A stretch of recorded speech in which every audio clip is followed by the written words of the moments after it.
Suzanne Labelle de Coaching Vision Action, coach professionnel en gestion, formatrice agréée, auteure, conférencière. Je suis heureuse de partager avec vous aujourd'hui un outil qui s'appelle le journal de bord pour la planification des objectifs. C'est assez surprenant, mais seulement 5% des gens d'affaires ont un plan d'action. Je sais que ça vous surprend, mais c'est seulement 5%. Alors, si on n'a pas de plan d'action, c'est comme partir en voyage avec aucun plan, avec aucune idée où est-ce qu'on s'en va, puis encore moins les balises où est-ce qu'on va s'arrêter. Alors, un exemple, si vous prenez un vol d'avion, puis le pilote d'avion vous annonce que on va voler à 35 000 pieds, nous avons rempli l'avion d'essence et puis nous allons voler jusqu'à ce qu'il n'y ait plus d'essence. Puis quand il n'y aura plus d'essence, on va atterrir où on va atterrir. Je pense pas que vous prendriez ce genre de vol-là. Vous voulez prendre un vol avec un pilote qui sait où il s'en va, il a son plan de vol, puis il va même vous dire où il va atterrir et à quelle heure. Alors, c'est la même chose dans nos affaires, puis même je suggère fortement que les gens dans leur vie personnelle aient aussi un journal de bord puis un plan d'action. Sinon, vos rêves vont peut-être demeurer toujours des rêves. Quand on leur donne de la structure, quand on fait le tour pour s'assurer qu'ils sont réalistes, et à ce moment-là, on a un plan d'action qui se tient, mais c'est motivant aussi, puis ça nous garde en action. Alors, je vais vous donner l'exemple du journal de bord que j'utilise avec mes clients en coaching de gestion. Et il peut s'appliquer dans tous les sphères de votre vie. Alors, on va prendre un exemple d'un objectif que vous pourriez avoir en affaires. Alors, on commence toujours par le macro. Alors, le macro, c'est quoi? C'est en d'autres mots le but ultime qu'on veut atteindre. En général, voici le macro. Donc, je donne un exemple. Si vous prenez ceux qui grimpent le mont Everest, d'ailleurs, ça se donne que j'ai le mont Everest devant moi, les équipes qui grimpent le mont Everest, comment est-ce qu'ils fonctionnent? Ils font de la rétro-ingénierie. C'est un grand mot, mais c'est très simple à expliquer. C'est qu'eux décident, nous voulons atteindre le sommet pour telle date. Et à partir de cette date-là, ils vont descendre la montagne et créer leur station jusqu'au premier pas, la journée qu'ils doivent démarrer. Et les stations sont importantes parce que vous savez, ceux qui grimpent des monts comme Everest, ils savent que certaines stations, ils doivent arriver là pour une certaine date parce que s'ils sont en retard, ils peuvent mettre leur vie en danger. Ils peuvent avoir des intempéries. Alors, qu'est-ce qui arrive? C'est que s'ils prennent du retard, ils vont essayer de rattraper le retard. Et c'est le but d'un plan d'action, c'est qu'on va se créer des balises, on va se mettre des délais et on se rend compte qu'à un moment donné, peut-être qu'on va avoir du rattrapage à faire. Donc, en affaires, ça pourrait ressembler à un macro, ça peut être, bon, cette année, on doit atteindre 5% d'augmentation du chiffre d'affaires. Ça, c'est le macro, puis on peut mettre un chiffre. Fait exemple, ça, mettons, votre 5% représente 1,5 million. L'objectif macro va s'appeler atteindre des ventes de 1,5 million pour l'année 2020 ou 2021. Ça, c'est notre macro. Maintenant, c'est comment est-ce qu'on va faire arriver cet objectif-là. Donc, on doit regarder. La façon qu'on travaille notre journal de bord et notre plan d'action, c'est qu'on veut avoir une vue 3D de l'objectif et on veut prévoir est-ce qu'il y a des choses est-ce qu'on va avoir des obstacles? S'il arrive telle chose, mais qu'est-ce que je vais faire? Qu'est-ce que je dois faire comme changement dans mon plan d'action? Alors, on va regarder ça ensemble aujourd'hui. Je vais vous donner toutes les instructions pour pouvoir travailler le journal de bord et je vous invite à communiquer avec moi via courriel. Je vous donnerai l'adresse courriel à la fin et je vous ferai parvenir le format PDF du journal de bord que vous puissiez l'utiliser. Alors, mon macro, je vais atteindre 1,5 million de ventes pour l'année 2020 ou 2021. Maintenant, je vais regarder les différentes facettes. Je dois commencer par dire, dans mon entonnoir client actif, qu'est-ce que j'ai comme chiffre d'affaires qui est déjà acquis? Que je sais que, OK, j'ai déjà les contrats de signés, c'est déjà un done deal. Sur mon 1,5 million, peut-être que j'ai 70% du 1,5 million que c'est déjà acquis, j'ai déjà les contrats dans l'entonnoir. Donc, mon objectif pour atteindre le 1,5 million, dans ce que j'appelle le micro, puis on va arriver au micro tantôt, c'est que je vais focusser sur le manque à gagner. Fait que si je sais que j'ai 75% de cet objectif-là de déjà acquis, mon plan d'action va tourner autour de comment je vais aller chercher ce qui manque. Donc, on commence par se poser la première question dans le macro. On va continuer dans le macro avant d'arriver dans le micro. Fait que dans le macro, c'est qu'est-ce que je dois créer ou initier pour atteindre mon 1,5 million. Il faut se poser cette question-là. Qu'est-ce que je dois maintenant créer ou initier? Ça peut être, je veux créer le développement d'un nouveau marché. Peut-être que j'ai saturé mon marché, un certain marché, mais je n'ai peut-être pas touché à certains autres marchés. Alors, ça peut être, je vais créer ou initier un plan d'action pour aller chercher une nouvelle part du marché. Ça peut être ça. Ça peut être, je veux initier des rencontres avec des clients cibles potentiels. Fait que dans le macro, ça veut dire que je dois initier des nouveaux contacts. Donc, on se pose cette question-là. Qu'est-ce que je dois créer ou initier pour atteindre mon objectif? Prochaine question, c'est qu'est-ce que je dois développer ou amplifier pour atteindre mon objectif? Est-ce que je dois développer une liste de nouveaux clients dans le marché cible que j'ai identifié? Est-ce que je dois développer plus de réseautage? Est-ce que je dois faire plus de développement au niveau du réseautage? Est-ce que je vais cibler les associations, etc.? Donc, est-ce que je dois amplifier quelque chose? Est-ce que je dois amplifier ma présence, ma visibilité? Est-ce que je dois amplifier mes contacts téléphoniques? Est-ce que je dois amplifier les prises de rendez-vous? Ça, c'est des exemples de ce qu'on pourrait avoir à développer ou amplifier. Fait que ça, c'est une autre facette de notre objectif qu'on va creuser, qu'on développe. Ensuite, on regarde, qu'est-ce que je dois réduire? Qu'est-ce que je dois réduire pour atteindre mon objectif? Est-ce que je dois réduire la perte de temps avec les clients qui ne sont pas idéaux? Est-ce que je dois réduire la perte de temps à peut-être faire des tâches que quand je fais ça, là, je ne suis pas en train de développer mes affaires. C'est pas payant pour moi de faire ça. Est-ce que je suis mieux de déléguer? Alors, on regarde qu'est-ce que je dois réduire pour arriver à mon objectif de 1,5 million de ventes pour la nouvelle année. Ensuite, on regarde une autre facette. Qu'est-ce que je dois supprimer complètement? Est-ce que je dois supprimer quelque chose complètement pour arriver à mon objectif? Exemple, ça peut être, je veux supprimer l'improvisation.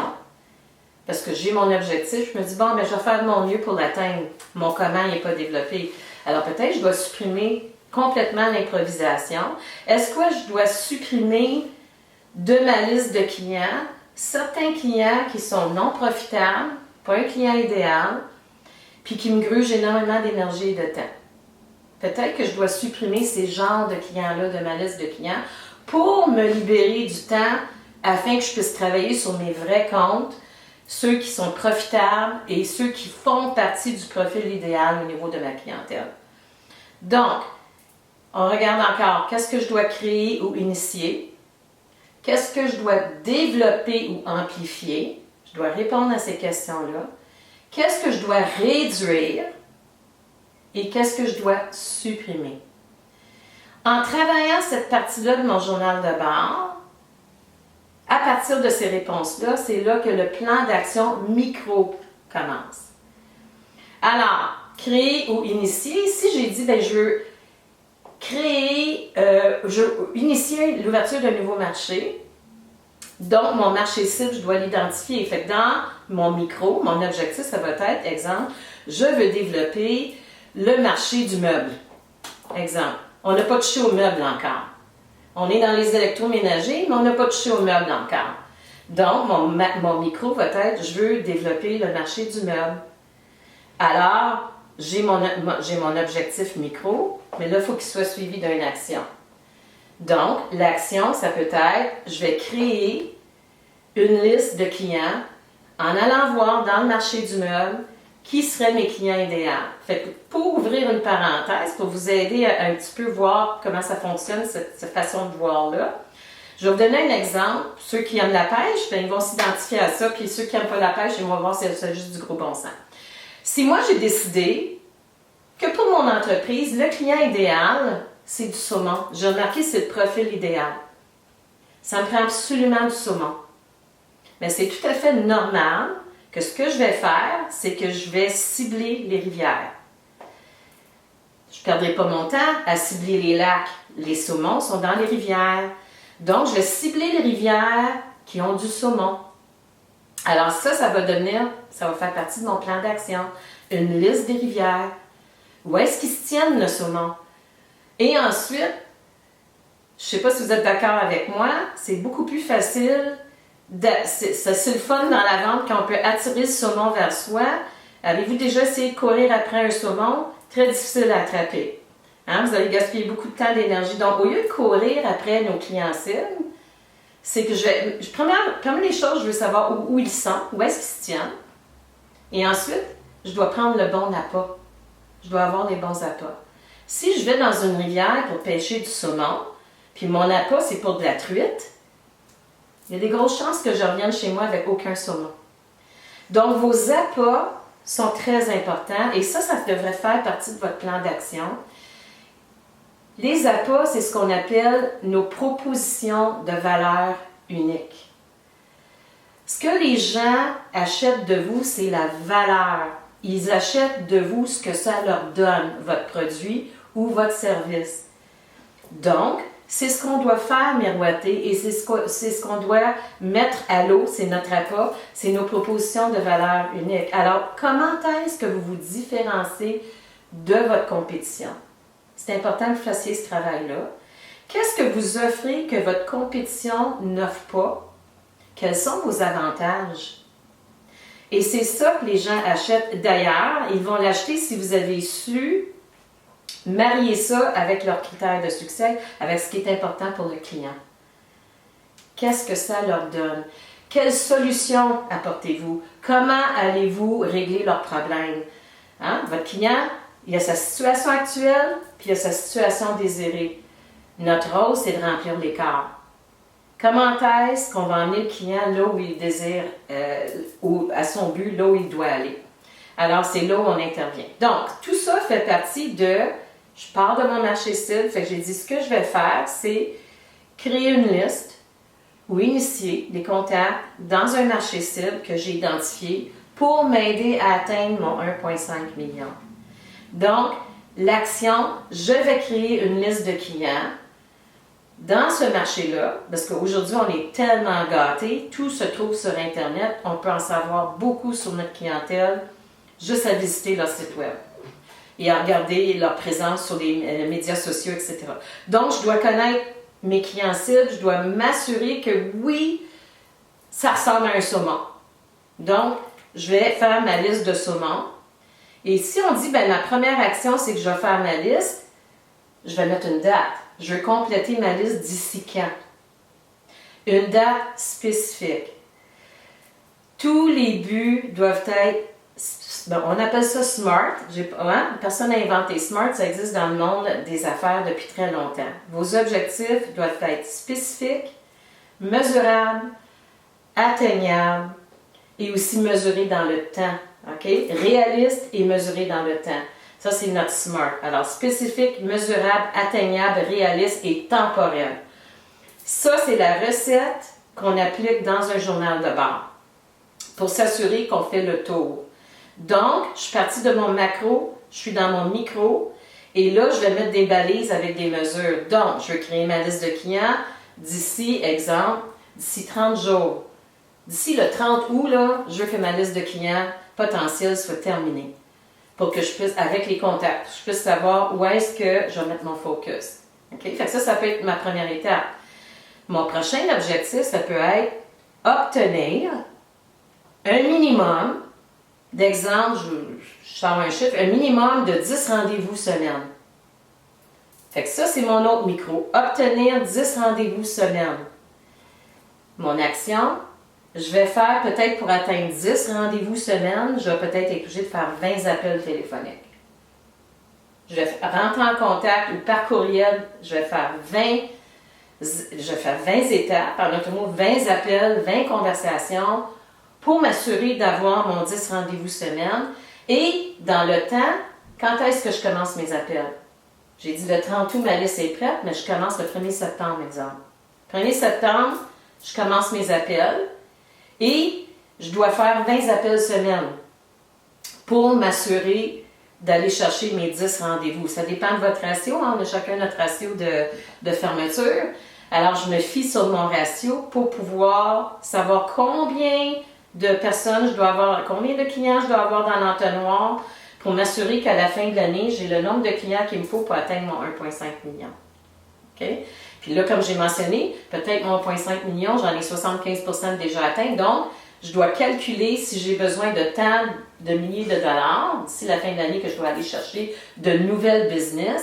Bien, ça me dicte combien de prospects je dois avoir dans mon entonnoir. Donc, combien de personnes sur ma liste? Je prends des personnes sur ma liste, puis je dois en avoir tant dans l'entonnoir qui circulent tout le temps. Donc, prise de rendez-vous, ça c'est ma prochaine étape. L'autre, si j'ai eu mes rendez-vous, mais ça va être de faire une enquête consultative. Je veux faire tant d'enquêtes consultatives, donc j'ai 10 rendez-vous semaine. Je suis posée de faire 10 enquêtes consultatives avec cette clientèle-là. Et là, à ce moment-là, dans le micro, ça va être de découvrir leurs besoins. OK?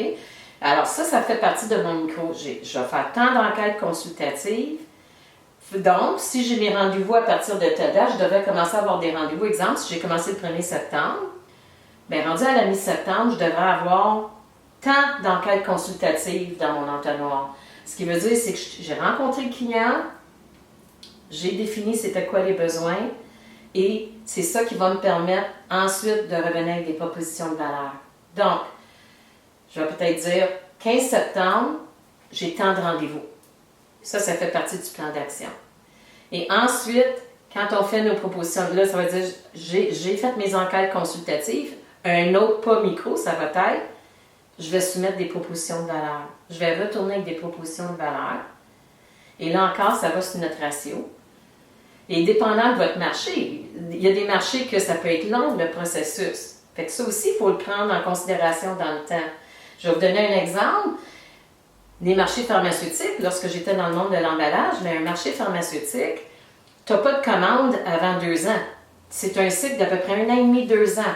Donc, dans le plan d'action, ça fait partie de ça, de dire, OK, si, par exemple, j'ai dit, je veux avoir tant de nouveaux clients pharmaceutiques, dépendant de ma date butoir, mais mon plan d'action a pris ça en considération dans les balises. Fait que je sais quand est-ce qu'il faut que je fasse mes démarches et vers quelle date, vers quelle période de l'année je devrais être capable de soumettre une proposition de valeur. Donc, un autre micro, c'est proposition de valeur. Je vais en faire tant par semaine. Je vais en soumettre tant par semaine basé sur les rendez-vous que je planifie avoir. Et je mets encore une date. Je devrais être capable de soumettre des propositions de valeur. Exemple, si j'ai dit le 15 septembre, d'ici le 15 septembre, j'ai déjà mes rendez-vous. Donc, je devrais être capable, à la fin septembre, de soumettre mes propositions de valeur, de revoir mes clients potentiels avec des propositions de valeur. Alors, ça, c'est un exemple de comment est-ce qu'on crée nos balises. Il faut partir de macro, général. On prend une vue 3D de notre objectif parce qu'on veut s'assurer qu'on fait le tour, qu'est-ce qu'on doit supprimer, réduire, etc., qu'est-ce qu'on doit initier. Et ensuite, chaque étape, on est dans des objectifs micro, avec action, avec délai. Alors, c'est les délais, c'est les dates que vous allez mettre qui va faire que vous allez demeurer en action. Si on n'a rien dans le temps, il n'y a pas moyen de savoir si on avance vraiment vers notre objectif, si on a pris du retard ou non, et est-ce qu'on va arriver à bon port à temps. Puis c'est important de réaliser qu'un plan d'action, c'est pas couler dans le béton. Ça peut bouger. On sait que dans le monde des affaires, ça change très rapidement. La réalité change rapidement. Même on l'a tous vécu cette année à date. Hein? Le COVID a changé beaucoup de choses pour beaucoup de marchés et compagnies et industries. Et il y en a qui ont été créatifs puis sont arrivés à développer d'autres marchés. J'aime donner les exemples.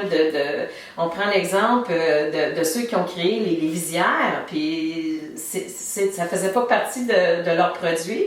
Ce sont ils se sont virés de bord, ils ont changé des choses sur leur ligne de production pour pouvoir produire des visières, des masques, des jaquettes. Hein, on regarde des compagnies qui ont même créé des jaquettes, en autre mot, pour pouvoir subvenir aux besoins du marché actuel avec le COVID. Donc, on part d'un plan d'action, on réalise qu'il n'est pas coulé dans le ciment parce que notre réalité peut changer rapidement et là, on doit se réajuster. Qu'est-ce qu'on fait? On réajuste notre plan d'action. Alors, qu'est-ce qu'on peut faire, basé sur la réalité actuelle, qu'est-ce qu'on peut faire de différent pour atteindre notre objectif de 1,5 million, par exemple? Alors, le journal de bord, c'est un guide. Ça vous permet d'avancer, ça vous permet de regarder où vous êtes maintenant et de modifier si nécessaire. Pour tous les gestionnaires, c'est important non seulement d'avoir son propre journal de bord, mais de créer ces plans d'action-là aussi avec nos joueurs d'équipe.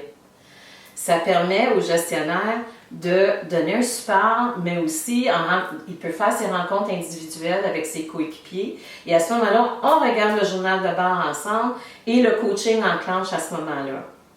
On voit si notre joueur est arrêté, on voit s'il y a un obstacle. Qu'est-ce qui fait qu'il n'a pas atteint le délai? Parfait, on en discute. Comment on peut le supporter? Qu'est-ce qu'il a besoin comme ressources? Et on se réajuste. Alors, on va probablement changer le délai, mais il doit s'engager envers un nouveau délai. C'est important qu'il y ait de l'engagement dans le plan d'action, qu'il y ait de l'engagement envers les délais. Parce que sinon, c'est beau sur papier, puis ça va rester sur papier. Alors, c'est un outil qui nous permet de rester en action. C'est d'ailleurs motivant, surtout quand on avance vers notre objectif. On voit qu'est-ce qui nous reste comme pas, on voit qu'est-ce qui nous reste à faire. Et à ce moment-là, ça nous donne un momentum. OK? Fait qu'à ce moment-là, on sait si on est en train de prendre du retard ou si on a pris de l'avance. Donc, le journal de bord, on crée nos objectifs. Je ne crois pas à 20 objectifs pour une année. Moi, je crois à peu, mais de qualité. Normalement, quand je coach mes gestionnaires ou je travaille avec des équipes, je dis toujours à peu près maximum là, 4 à 5, peut-être 6 objectifs, le gros maximum. Ça ne donne rien d'en mettre 20, vous n'allez pas le faire. Fait que c'est la qualité qui est importante et non la quantité. Donc, on planifie nos objectifs, on prend les objectifs auxquels on est prêt à s'engager et chaque objectif, on fait le même travail. C'est le même plan d'action. OK? Mais chaque objectif, et normalement, on les classe par priorité. Donc, quand je travaille avec les gens, c'est quoi ta priorité numéro 1? C'est quoi ton objectif numéro 1? C'est sûr qu'en général, avec des équipes, surtout les équipes des ventes ou même les gestionnaires, mais c'est le chiffre d'affaires annuel qu'il faut atteindre. Fait que ça devient notre premier objectif. Mais les objectifs peuvent être aussi de créer une nouvelle culture. Comme j'ai des gestionnaires, ça peut être, ben moi là, je vais ouvrir une nouvelle succursale. On veut se mettre un pied à terre, exemple, à Drummondville. On a un bureau à Montréal, Québec, mais on se rend compte que ça en prend un dans le centre, ça en prendrait un à Drummondville. Donc, ça peut devenir un objectif. Puis là, on fait le plan d'action sur comment est-ce qu'on va faire arriver cette nouvelle succursale-là et toutes les étapes avec les délais. Ce que ça a apporté au niveau de la clientèle à date, c'est que comme ils réalisent qu'ils accomplissent beaucoup de choses. Et puis souvent, qu'est-ce qui arrive, c'est qu'à la fin de l'année, quand on fait le bilan, mais souvent les gens ont tendance à se souvenir de ce qu'ils n'ont pas accompli. Quand on a des plans d'action, on a un journal de bord, on voit tout ce qu'on a accompli. Et non pas seulement qu'est-ce qu'on n'a pas atteint. Et ça apporte de la motivation, c'est encourageant à ce moment-là. Les gens, ils se rendent compte que c'est un outil. Par la suite, quand on l'applique, c'est un outil, c'est simplement une maintenance. Et puis, qu'est-ce qu'on fait? C'est qu'on fait un update à tous les ans. Donc, en 2021, mon plan d'action, je vais revoir mes objectifs. Il y en a que j'ai atteints, que peut-être ne se répéteront pas. Puis, il y en a d'autres que ça va être à revenir. On sait que le chiffre d'affaires, c'est toujours à tous les ans. On a toujours un quota ou un budget qu'on doit rencontrer. Pour le personnel, on fait le même travail. Ça peut être la fameuse croisière que vous avez toujours rêvé de faire. Là, c'est sûr que le COVID, les croisières ne sont pas à la une, mais un jour, les choses vont se replacer. C'est peut-être un voyage que vous vouliez faire. Peut-être que vous voulez acheter une maison. Peut-être que vous voulez acheter une fermette, etc. Mais si vous ne mettez pas ça sur papier, puis vous ne faites pas le même exercice de faire le tour de l'objectif, puis de mettre vraiment un plan d'action tangible, mesurable en place, mais peut-être que ça va être un rêve que vous allez avoir toujours eu, puis vous allez arriver à votre retraite, puis vous allez dire, ben, je ne l'ai pas atteint. Donc, pour atteindre n'importe quoi dans notre vie, ça peut être, je veux perdre 10 livres, parfait, tu veux perdre 10 livres, on fait le tour, comment est-ce que tu vas perdre ton 10 livres? Puis de faire un plan d'action auquel on s'engage aussi. Fait qu'on voit, hein, il y en a, les gyms font toujours bien de l'argent en début d'année, tout de suite après les fêtes. Tout le monde a des bonnes intentions. Pourquoi que ça tombe à l'eau? Ça tombe à l'eau pour 2 raisons. Peut-être que le plan d'action n'est pas clair. Tu dis, ben, je vais aller au gym 3 fois semaine, parfait. Mais peut-être ton plan d'action devrait peut-être inclure un changement au niveau de ta nutrition. As-tu des choses que tu dois supprimer? Y a-t-il des choses que tu dois réduire? Y a-t-il des choses que tu dois développer, amplifier? Y a-t-il quelque chose que tu dois créer, initier et ensuite faire ton plan d'action pour t'assurer qu'à la date, tu te mets une date butoir pour avoir perdu ton 10 livres? Sinon, c'est juste, je vais aller au gym 3 fois semaine. Mais si je ne change aucune habitude, si je ne fais pas le tour de ma réflexion pour savoir qu'est-ce que je dois mettre en place vraiment pour être sûr d'atteindre mon objectif, ça va rester que probablement on va se revoir l'année d'après, puis le 10 livres est encore là. Ou je l'ai perdu vite, puis je l'ai repris. Parce qu'il y a certaines habitudes qui n'ont pas changé. Donc, dans notre vie personnelle, le journal de bord doit s'appliquer aussi. Puis quand je travaille justement en coaching avec mes gens, on travaille les deux. Oui, je suis un coach d'affaires, puis on travaille le monde d'affaires. Mais comme j'explique, c'est que je donne l'exemple qu'on ressemble à une structure. Une structure, c'est qu'on a une fondation, puis il y a une bâtisse, il y a une structure. C'est qu'on ne peut pas juste planifier un côté de notre vie, puis l'autre, on ne le planifie pas, parce que là, on est en déséquilibre. Donc, pour que la structure soit solide, l'être humain, pour qu'on soit solide, c'est qu'il faut vraiment adresser les deux côtés de notre vie, et personnel et affaires. Parce que si j'en ai un en déséquilibre, veux pas, ça va tirer. Il y a un côté de notre vie qui va tirer, puis on se sent pas bien. Donc, on fait toujours un journal de bord pour les deux à faire. J'ai tous mes objectifs à faire, structure de carrière, etc. Ça va, mais j'en fais un aussi pour ma vie personnelle. Alors, je vous invite à m'écrire. Vous pouvez me rejoindre via le site web. Alors, vous allez sur www.coachingvisionaction.com. Vous avez juste à m'écrire et on va vous faire parvenir un journal de bord en PDF. Et à ce moment-là, vous allez pouvoir travailler avec ça. Vous allez pouvoir faire votre journal de bord personnel et votre journal de bord affaires. Et il est très structuré, vous allez voir, il est très simple à comprendre. Et ça va me faire plaisir de vous le faire parvenir pour que vous puissiez avancer avec vos objectifs et surtout les atteindre. Alors, je vous souhaite un merveilleux succès et au plaisir d'avoir vos courriels et que vous puissiez commencer à travailler avec ça pour 2020, puis peut-être aussi, ou si vous voulez, vous pouvez planifier votre 2021, vu qu'on est déjà à moitié de l'année, vous pouvez faire 2020-2021 ensemble. Merci de votre attention et à bientôt.